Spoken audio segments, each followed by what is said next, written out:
नमस्कार साथियों, हमने पिछली क्लास में बताया था कि जो नॉमिनल जीडीपी था, रियल जीडीपी था, फिर उसमें हमने बताया था रियल पर कैपिटा इनकम था, नॉमिनल पर कैपिटा इनकम था, इसके बारे में हमने बताया था। फिर हमने बताया था जो फैक्टर कास्ट होते हैं एट द जीडीपी वो कैसे निकाला जाता है, मार्केट प्राइस कैसे निकाला जाता है, तो हमने वो बता दिया था आपको। अच्छा, उसके बाद 2015 से जो राष्ट्रीय आय का जो जीडीपी है, वो निकालने की जो पद्धति है उसमें बदलाव हुआ है। अब जो है अंतर्राष्ट्रीय जो मानक स्तर है, जिसे निकाला जाता है अन्य देशों में, उस तरह के जो निकाले जा रहे हैं, अब उसी आंकड़े पे भारत में भी लागू हुआ है, ठीक है? तो हम लोग देखते हैं कि ये नियम है क्या? मतलब किस तरह से निकाला जाता है, पिछले जो गणना था उसके हिसाब से। अच्छा, मैंने कल ये भी समझा था आपको, जो गणना में क्या-क्या बदलाव हुआ था, तो हमने बताया था आधार वर्ष बदला है, 2004-5 की जगह 2011-12 हुआ है। और दूसरी चीज़ हमने बताया जो वो स्रोत है वो भी बदला गया है। स्रोत में हमने क्या बताया था, जो पहले एसआई से लिया जाता है, एनुअल जो सर्वे ऑफ इंडस्ट्री था उस वहाँ से लिया जाता है, अब जो उसकी जगह पे जो है, अब जो पोर्टल बना है एमसीए 21 से, वहाँ से लिया जाता है, मिनिस्ट्री ऑफ कॉर्पोरेट अफेयर्स लिया जाता है। तो ठीक है, वो 21 नंबर का जो पंजीकरण है उसमें बता दिया है।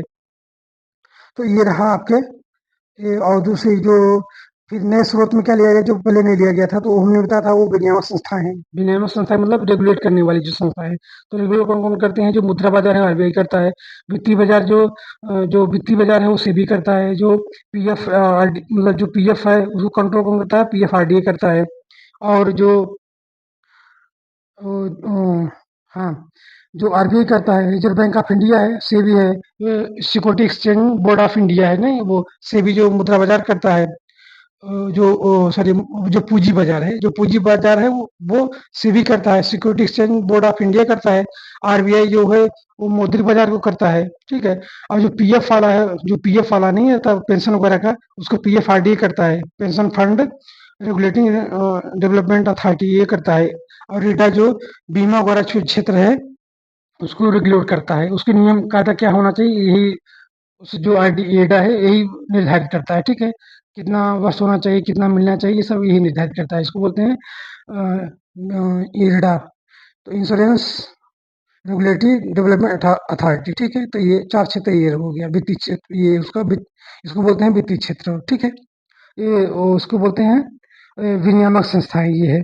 अब वित्तीय संस्थान कौन कौन आएगा? वित्तीय संस्थान हमने कल बताया था, जो नाबार्ड है, सिडबी है, एनएसबी है, और एग्जिम बैंक है, ठीक है। अभी जो हाल ही में जो आपको मुद्रा लोन वगैरह दिया जाता है उसका भी एक बनाया गया है, वो भी इसी तरह की संस्था है। तो ये जो बैंकों को लोन देगी, ठीक है, इसको वित्तीय ऋण बोलते हैं। फिर और जो पंचायती में है वो स्थानीय जो संस्था है उसमें पंचायत और नगर पंचायत। अब हम लोग देखते हैं कि अब ये कि निकाला कैसे जाता है। तो एक काम करते हैं, पहले इन्होंने क्या किया, पहले ले लेते हैं जिसे हम लोग इसके पहले जो जस्टिस पहले हम लोग पढ़े होंगे, ग्रास वैल्यू एडेड। वैट नहीं, जो वैट नहीं चल रहा था टैक्स में, तो उसी आधार पे ये लिया गया है। इसको बोलते हैं जीवीए, ठीक है। जो राष्ट्रीय आय निकालने का जो तरीका है, अब जीवीए पे निकाला जाता है। इसको बोलते हैं जीवीए, जीवीए। इसको बोलते हैं ग्रास ग्रास वैल्यू एडेड, ठीक है, एडिट, ये है एडिट। तो ये कैसे निकाला जाता है? तो इसको निकालने के लिए सूत्र क्या है? आप पहले एक काम करिए, इसको निकालने के लिए इस तरह निकालिए आप। ये कैसे निकलेगा? तो ये निकलने का है जीबीओ माइनस इनपुट, इनपुट बराबर जीबीए, ठीक है। अच्छा, अब जीबीओ क्या है? ये हमने बताया, ये ग्रास वैल्यू यही होगा, ग्रास वैल्यू। ओस हो जाए आउटपुट, ये हो इनपुट होगा, ये क्या हो जाएगा? आउटपुट है, आउटपुट, ठीक है। ये रहा, इसको ग्रास वैल्यू एडिट कहते हैं। तो ये जीवीओ और इनपुट बराबर हो जाए जीवीए हो जाएगा। ये क्यों निकाला जा रहा है अभी स्पष्ट मैं निकाल के बता देता हूँ, तब बताऊंगा ये क्यों निकाला जा रहा है, ठीक है। इसको बोलते हैं, तो हमने पिछली क्लास में मैंने एक उदाहरण लिया था साइकिल वाला। साइकिल में हमने क्या बताया था, 2000 रुपये का, वो 2000 रुपये का मटेरियल था, यानी इनपुट था। रॉ मटेरियल है आपका, आगत था जो, वो 2000 का था। हमने ये भी बताया था कि जो भूमि, श्रम, पूँजी ये सब से लगा है, ठीक है? कंपनी स्तर पे, तो वो जो है 1000 था। 1000 था। हमने बताया था भूमि, श्रम, पूँजी ये जो उत्पादन के जो साधन थे उससे जो 1000 रुपए लगा था। तो ये हो गया 3000, ठीक? ये 3000 रुपए हो गया। तो अभी 3000 रुपए उसका आउटपुट है। फैक्ट्री ने एक साइकिल बना करके 3000 में रख दिया है मार्केट में बेचने के लिए। अब सरकार उसपे टैक्स लगा सकती है। तो जो सरकार जो टैक्स लगाएगी वहाँ से मत लीजिए। अब इसको 3000 मैंने ले लिया है, ठीक है? अब ये देखते हैं कि एक कंपनी कोई जो प्रोडक्ट बनाती है उसमें कितना बढ़ोतरी हो रहा है, कितना एडेड हो रहा है। 2000 का मटेरियल इसने लिया और वेट कितना कर रहा है, 1000 रुपया। यानी एक प्रोडक्ट पे कंपनी जो है 1000 रुपये बढ़ा रही है। तो इस पूरा होल अमाउंट दे दिया जाएगा, ठीक है? ये जीबीए है। अब देखिए ये क्या हो गया, ये 3000 क्या आया, ये आपका आया है आउटपुट, यानी साइकिल बन चुकी है, इसको बोलते हैं जीबीए। जी वी ओ, इसको बोलते हैं ग्रास वैल्यू आउटपुट। आउटपुट में 3000 में साइकिल बन गई है आपकी, ठीक है? इनपुट क्या है, इनपुट हमने बताया ये इनपुट है, ये इनपुट है। इनपुट मतलब जो सामान ले आया था साइकिल टायर ट्यूब ये सब मिला के वो 2000 रुपये का था। अब 1000 रुपये जो है ये 1000 रुपये ये जीबीए है, इसको बोलते हैं जीबीए। जीवी, ठीक है? अब इसमें क्या किया, ग्रास वैल्यू एडेड, इसने क्या किया जो मूल्य में 2000 पूरा सामान था उसने पूर्ण रूप से जो संपूर्ण रूप से 1000 रुपये बढ़ा दिया, बढ़ा करके 3000 कर दिया है, इसको बोलते हैं आउट। तो इनपुट कितना था, ये 2000। इसने कंपनी पे जब गया, कंपनी में साइकिल बन गई पूरा, मतलब पार्ट पार्ट से एक साइकिल में कन्वर्ट हो गया। तो 1000 रुपया लगा इस बनाने में, तो 3000 रुपया लग गया। तो 3000 रुपया उसको ग्रास वैल्यू जो आउटपुट था। और आप अगर देखिए इनपुट अगर निकाल देंगे तो 1000 रुपया आएगा। अब इस तरह निकालिए इसको। तो अब ये जो फार्मूला निकाला गया है अब इसी पे रखिए। 3000 रुपये यहाँ पे 3000 था आउट आपका, 3000 रुपया जीबीए वो था, ठीक है? आउटपुट है ये था, माइनस हमने किया 2000 इनपुट था, 2000 मैंने यहाँ कर दिया, ठीक है? 2000 अब बराबर क्या आएगा, जीबीए आ जाएगा। कितना आ जाएगा, 1000। ये 1000 रुपये आया है जीबी, इसको बोलते हैं ग्रास वैल्यू एडेड। तो इसने क्या किया, 2000 लिया था, 1000 बढ़ा कर 3000 रुपया कर दिया है, ठीक? ये तो अभी इसने क्या किया, यही पद्धति लेकर के हर कंपनी जो भारत में है वो किसी प्रोडक्ट का बनाती हैं तो एक मानक ले लिया जाएगा। अगर साइकिल कोई दूसरी कंपनी बना रही है तो उसको भी 1000 मान लिया जाएगा। एक साइकिल पे 1000 रुपये कंपनी जो भूमि श्रम पूंजी ये सब मतलब लागत लग रहा है, 1000 आया होगा, उसका पूरा कैलकुलेशन कर लिया जाता है। ऐसे ऐसे फिर दूसरा कोई जूट उत्पादन कर रहा है तो जूट पे कितना लगा, उसमें जो रॉ मटेरियल है आपका, जो रॉ इनपुट आगत है वो 2000 था, तो उसमें जब मटेरियल बना दिया, यानी जूट जो आप सनई देखते होंगे या जूट होगा, तो जूट की जो बोरी होती है, तो जूट का जो उत्पादन हुआ फिर जूट से एक बोरी बनाया गया, ठीक है? तो उसमें कितना कंपनी स्तर पे मतलब ग्रास वैल्यू एडेड हुआ, मतलब मूल्य में वृद्धि हो गई उसकी, ठीक है? तो वो ले लिया जाता है, उसी के हिसाब से पूरे जो भी जूट होंगे उसको पूरा कंपनी को ले लिया जाएगा। तो इस तरह निकाला जाता है, ठीक है? तो अब क्या करेंगे, हम निकालते हैं GBA at the basic rate, ठीक? बेसिक प्राइस पे निकालते हैं जीडीपी, ठीक है? तो यहाँ पे हम ना, यहाँ पे हम लोग लिख देते हैं तो अस्तर से हम लोग बताएंगे, ठीक है? यहाँ काम करता हूँ, इसको हटा देता हूँ, यहाँ पे लिख देता हूँ GB at the basic price, इसी स्तर पे निकाला जाता है। ऐसे सब कंपनियों को निकाला जाता है। जैसे सूत्र क्या है, सूत्र में आप लोग देखेंगे तो मिटा ही देता हूँ,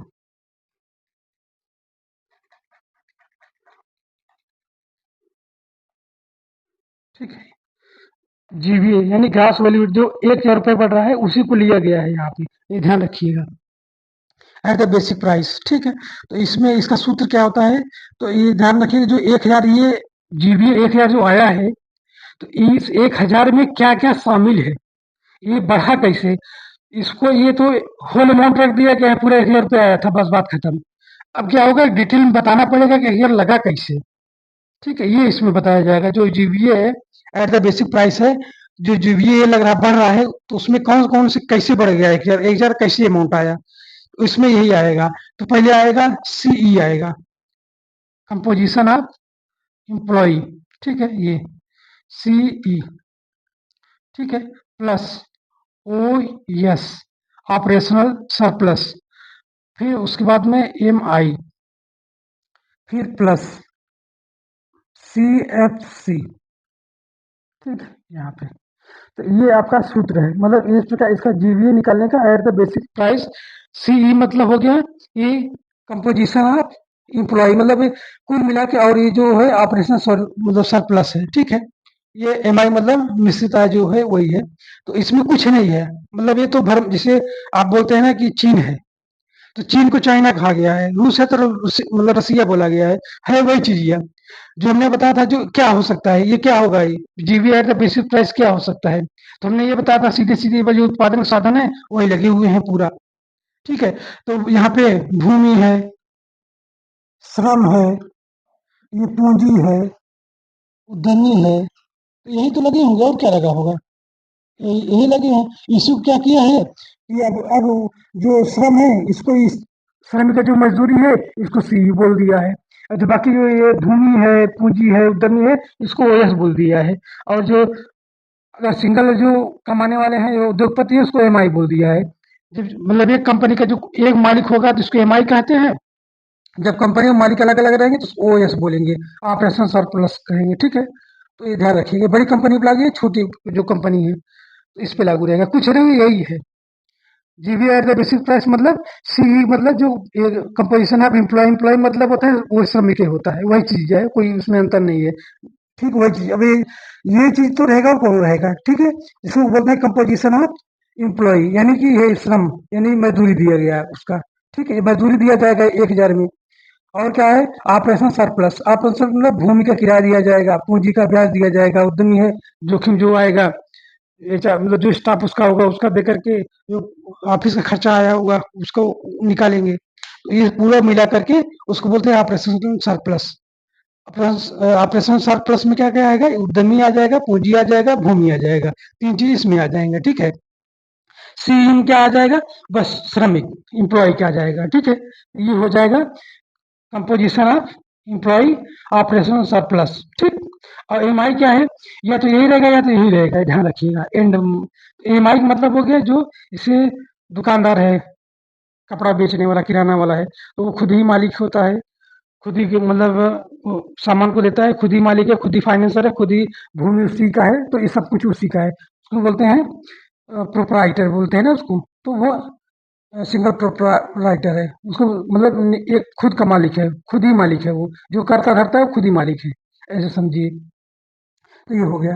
अब सीएफसी क्या है? सीएफसी कुछ नहीं है, वही है जो घिसाट हमने डिफिशियंट बताया था, वही ये है, ठीक है? तो जिसे कंजप्शन ऑफ जो ये होता है फिक्स कैपिटल है, वो हमने बताया था ना, जो सिंचाई की मशीन है, बिजली से चलता है, 10,000 का हमने लिया था, 5 साल चलेगा, तो उसका फिक्स कैपिटल जो रहेगा, यानी फिक्स कैपिटल जो कंजम्पशन है, उसका जो उपभोग है, तो वो 2-2 हज़ार रुपये रख लिया जाएगा, तो 5 साल अगर रखेंगे तो 10,000 रुपये हो जाएगा। वो जो मोटर रहेगा वो हटा दिया जाएगा और फिर नया दूसरा ले लिया जाएगा। इसी को बोलते हैं, इसको बोलते हैं जो है consumption of fix capital. F से फिक्स, इससे से कैपिटल हो जाएगा, इससे कंजप्शन हो गया, तो वही आ जाएगा। तो ये रहे आपके, इस तरह से बेसिक प्राइस निकाला जाता है, ताकि जो आप जो पूंजी लगा हुआ है मशीन में, उसका भी ये निकलता रहे, ठीक है? इसको बोलते हैं जो नहीं, आप देखेंगे जो आप देखेंगे इन्वायरमेंट में सतत विकास। सतत विकास मतलब ये होता है कि जो हम विकास कर रहे हैं, आने वाली पीढ़ियों को भी वो सामान अवेलेबल हो, ठीक है? ये नहीं कितना ज़्यादा दोहन कर लीजिए, हर जगह पे वो प्रदूषण ही रह जाए। पानी कितना दोहन कर लीजिए, पानी बचे ही नहीं। पानी जो भी है वो पूरा मतलब वेस्ट वाटर है, तो ऐसा भी नहीं होना चाहिए। उसी कहने का मतलब ये है, सतत होना, पूंजी सतत होना चाहिए, जो शॉर्ट हो रहा है मशीन का वो आ जाना चाहिए, कहने का तात्पर्य यही है।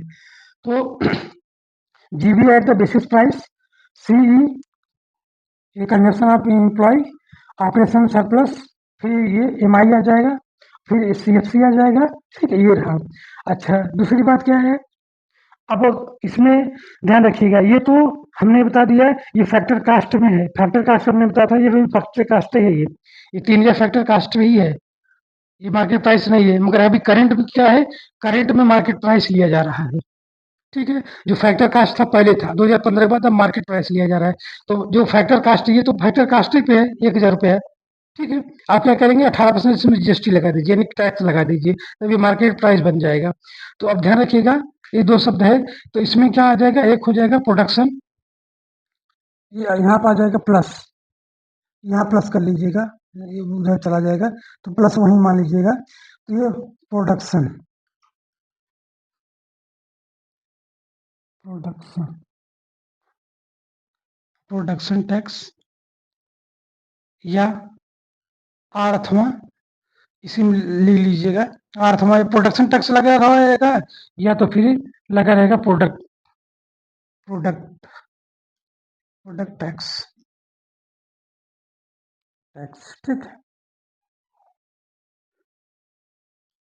अगर ये प्रोडक्शन टैक्स रहेगा तो सरकार इस पे क्या कर सकती है, ये प्रोडक्शन सब्सिडी दे सकती है, छूट मैंने जो बताया था वहां पे, तो जब सब्सिडी देगी तो उसको आप निकालना पड़ेगा, तो उसको जो है ऐड कर लेना जब निकालते वक्त। इसमें क्या है, जो प्रोडक्ट है ये भी सब्सिडी है, दे सकता है सरकार प्रोडक्ट पे। तो इस ट्रैक्टर पे क्या है, प्रोडक्शन और प्रोडक्ट पे अंतर क्या है कि ये जो है यूनिट पे लगाया, एक यूनिट पे, जैसे ट्रैक्टर आप निकाल रहे हैं, तो ट्रैक्टर पे जो है एक प्रोडक्ट हो गया, एक प्रोडक्ट, तो आपको सब्सिडी जो है उस पे, एक तो प्रोडक्ट पे सब्सिडी लगाया गया, ये बोला जाएगा, सॉरी। और जो प्रोडक्शन टैक्स है, प्रोडक्शन टैक्स मतलब थोक में लगाया जाता है, थोक में, जैसे आप लोग अभी चल रहा है, गाँव में क्या होता है कि जो खेत रहता है वो दे देते हैं कि भाई एक काम करिए, साल भर ये खेत मेरा ले लीजिए, 10,000 मेरे को दे दिए, आप जो मन हो उतना करिए, ठीक है? 10,000 ले लिए, बगल हो गया अपना।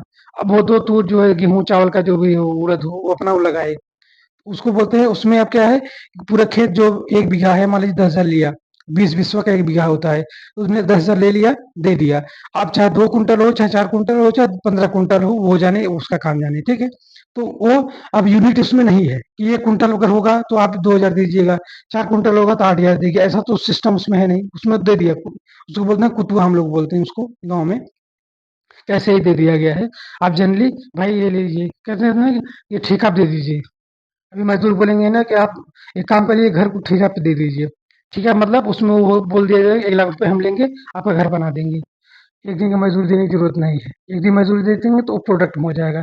प्रोडक्शन मतलब होता है ठेकेदारी वाला, इजारेदारी, जो इजारेदारी भी कह सकते हैं, ठीक है? ठेका पे दे दिया, जो बंगाल में ज्यादा उस समय अंग्रेज लोग इजारेदारी ही करते थे ना, बोली लगवाते थे, उसी को बोला जाता है आपका प्रोडक्शन टैक्स, ठीक है? अगर सब्सिडी दी है उसपे, तो आप सब्सिडी क्या करिए, मार्केट प्राइस बनाने के लिए सब्सिडी को प्लस कर देंगे, तो सरकार दिया है। अगर नहीं दिया है, तो या प्रोडक्ट होगा, प्रोडक्ट टैक्स लगा होगा, तो आप सब्सिडी दिया है, सब्सिडी को जो है आप प्लस कर देंगे निकाल करके, ये ध्यान रखिएगा।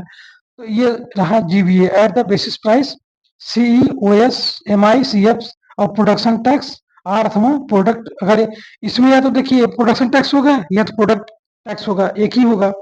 अब अब अब समझ रहे मैं क्या बता रहा हूँ, ठीक है? तो ये ध्यान रखिएगा। सबसे ध्यान रखिएगा, सबसे मेन काम है सब्सिडी। सब्सिडी अगर है तो आप पता करके उसको प्लस कर देने का है, ताकि वो फिर मार्केट प्राइस नहीं बनेगा। जो ये निकालने वाला जो ये व्यवहारिक लोग निकाल रहे हैं जीडीपी, वो नहीं निकलेगा फिर। मार्केट प्राइस उसको चाहिए, ठीक है? सब्सिडी वाला नहीं चाहिए प्राइस। तो अब क्या करेंगे, इसी को बोलते हैं जीडीपी। इसी तरीके से जितने भी भारत की पूरी कंपनियां हैं, सबका निकाल लिया जाएगा, ठीक है? इसको बोलते हैं जीडीपी। जीडीपी बराबर राष्ट्रीय आय, ठीक है? ये है राष्ट्रीय आय, इसी को बोलते हैं राष्ट्रीय आय, ठीक है? तो ये रहा। तो ये आप क्या करेंगे, ऐसी सभी कंपनियों को निकाल लिया जाएगा, तो जो निकलेगा उसको हम लोग जीडीपी बोलेंगे, वही जीडीपी को राष्ट्रीय आय बोलेंगे। तो ये फार्मूले से निकाला जाता है। GBA at the basis price, ये एक कंपनी का है, ठीक है? अब फिर उसके बाद पूरी कंपनी को कैसे निकाल लिया जाएगा, सबका, तो जीडीपी निकल जाएगा, ठीक है? भारत पूरी कंपनी को निकाला जाएगा, जीडीपी को हम राष्ट्रीय आय बोलते हैं। ये रहे आपके ये चैप्टर, ठीक है? अब हम लोग नेक्स्ट क्लास से आगे के चैप्टर देखेंगे, ठीक? Thank you.